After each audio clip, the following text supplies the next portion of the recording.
大家好，欢迎收看本周的一周多情。上期的最后，我们提到黄妖技师想侵犯配音，志成及时出面解救。随后，小安赶到饭店，假意关心，觉得志成和配音神情不自然，怀疑两人有暧昧。小安心想趁机搞假流产嫁祸给配音，跑到天台扬言要跳楼。志成和配音不听苦劝，小安假装相信两人，并要配音扶他，再装作不小心跌倒。没想到却真的流了血，小安察觉有异，不肯让志成送他就医。独自下楼后巧遇威廉，要威廉赶紧送他去妇产科。不料检查结果竟然是怀孕4周，一算应该是和威廉一夜情那天。小安想拿掉小孩，威廉求小安将小孩留下，自己会全力协助小安对付志成。小安有些犹豫，后来志成来探视小安，得知小孩还在。小安表示想留在这间医院，志成不疑有他答应，并安抚小安，要他好好安胎。慧君找上阿满，希望再帮他和陈浩沟通。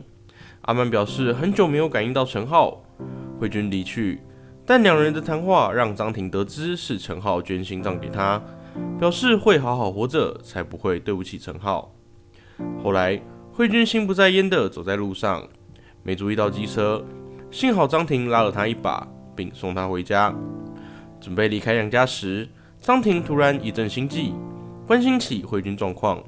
不久后，慧君在客厅发呆，门铃响起，开门竟然是张庭买了些物品前来。张庭陪慧君聊天解闷，留下自己的手机号码，承诺有任何需求都可以找他。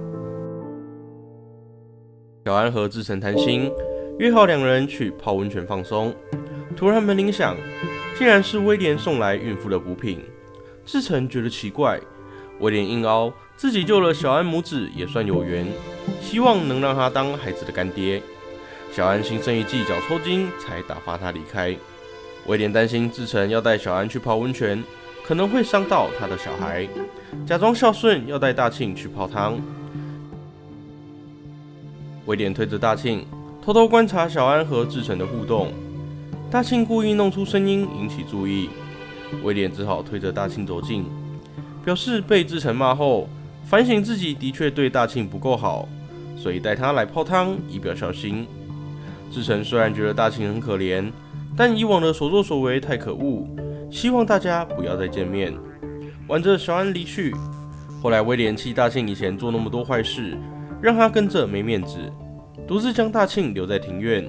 被经过的佑真看到，奇怪大庆怎么会在这，但大庆话说不清，佑真只好将大庆推回大厅后离去。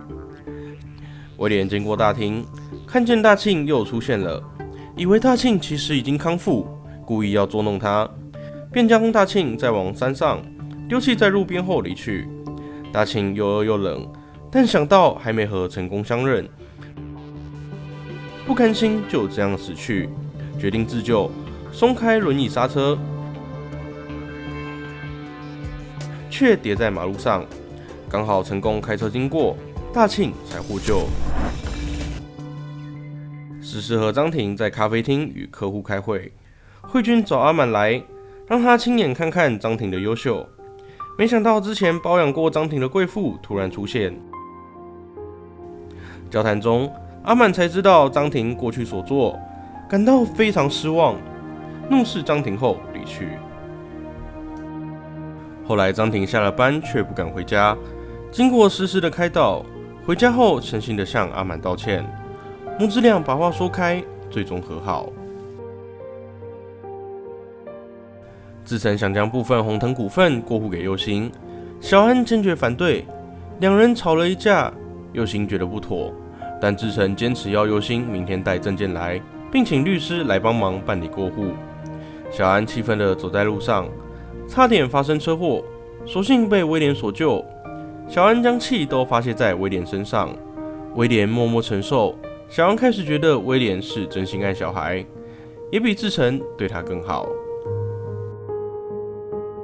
药厂业务游说志成换药遭拒绝，业务离开后遇到佑真，以为她是志成的女儿，想贿赂她帮忙推荐药品。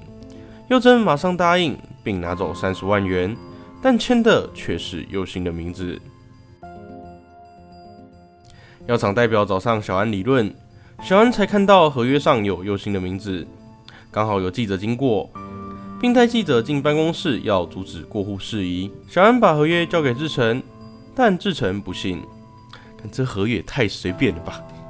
接着在门外的记者不小心被发现，趁乱战中仓皇逃走，而佑星表明态度后和成功离去。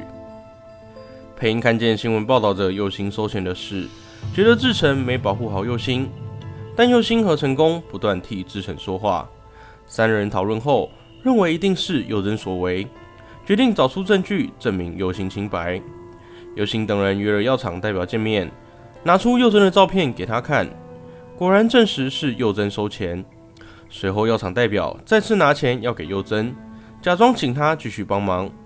佑真傻傻收下后，一切都被成功录影存证。云嫂接到佑真来电，听闻佑真被抓去警局，和威廉急忙赶去，不断替佑真求情，但配音决定要给佑真教训，坚持不肯撤告。佑真只好乖乖的被送往地检署。小安带威廉到有人所开的餐厅包厢，约好每周见一次面，让威廉可以跟肚里小孩说说话。慧君找美玲商量买回金豪买卖场，美玲表示同意。诗诗和张婷找上地主来春骂，见来春骂是个善良的人，觉得应该能谈谈价钱，不料来春骂拒绝降价。后来美玲找文珍和佳瑶讨论买回卖场的事，佳瑶原本想反对，但 Carol 觉得可行，并建议别让慧君经营，应该交给佳瑶经营。文珍听完后赞成，表示物流公司可由自己经营，卖场则交给佳瑶负责。慧君开心到美玲家，没想到文珍竟然把金豪买总经理的位置给了佳瑶。慧君难掩落寞离开，佳瑶提起想租某块地作为后续的拓点，文珍同意。不久后，来春妈和诗诗讨论着签约，要将地交给诗诗处理。慧君来，觉得来春妈的经营模式很有特色，同时难过的告知总经理位置给了佳瑶。来春妈用人生智慧鼓励慧君，慧君才恢复往日的乐观。以上就是本周的一周多情，想要更快速了解多情城市，下周也别忘了持续锁定一周多情哦。喜欢的朋友们也请记得分享出去哦。